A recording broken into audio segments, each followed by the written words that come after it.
That's what I want to see in my community, you know? Like, I know that there's bright students out there, and all they need is that opportunity, and that's what we provide.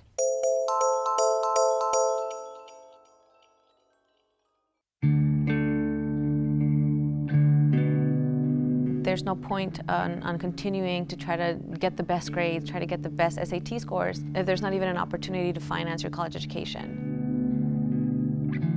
The majority of us first-generation undocumented students come from low-income families. Therefore, our parents don't have the money to pay for our tuition. So if our parents don't have the money, if the government's not going to help us, then there's kind of no pathway, right? So a lot of people get lost. The majority of these kids were brought here as children. So they speak English perfectly, they want to get an education here professionally, and give back to this country. I found out my senior year of high school that because of my undocumented status, I didn't qualify for FAFSA. Therefore, I wasn't able to go to a four-year university right after high school, or at least that's what I was told. Because of my status, there was no money from the government granted to me, and that was the only kind of money or funding that my counselors were aware about. So that's where Dreamers Roadmap comes in. I was inspired to create it because after I moved back to the Bay Area, where I initially immigrated to when I was 4, I found out that there was a lot of nonprofit and private foundations that would grant scholarships to undocumented students. But this was private funding, right? So a lot of educators didn't know that it was available for students. So I started publishing it. I created a blog in 2012 where I would post these scholarships for undocumented students. But in 2014, when the Voto Latino Innovators Challenge came up, I decided to go to that competition and pitch to try to make the blog into an app and make the service be national.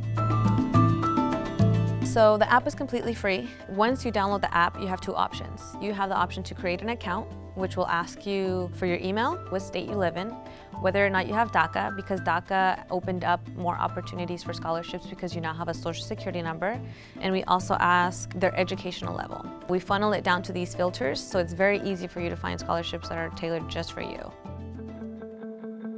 I think as a first-time entrepreneur, I faced a bunch of challenges. But as of right now, the biggest issue that we're facing is financing. When I came back from winning this competition and winning this money, I was like, okay, great, I have $100,000, I'm gonna make this app and it's gonna be great. All of these foundations are gonna love the idea and they're gonna fund us with no questions asked. I was wrong. So usually they're funding like a nonprofit who's like a facility that gives services.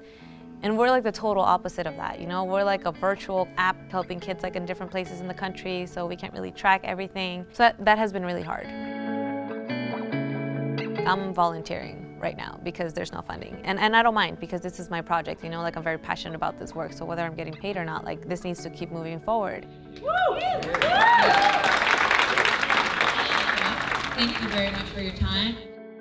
I just have to keep talking to people, keep knocking on doors, physically me going, sharing my story that I went through this problem, that it's a big problem, not just for our community, but for our country.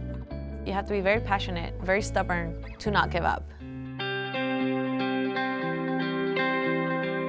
I would feel that Dreamers Roadmap is successful when we're fully funded and we have a full team that's taking care of the needs of the organization year-round.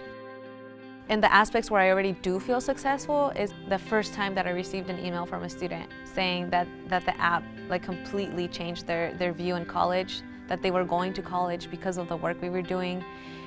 It was just, I don't know, it gets me, hold on.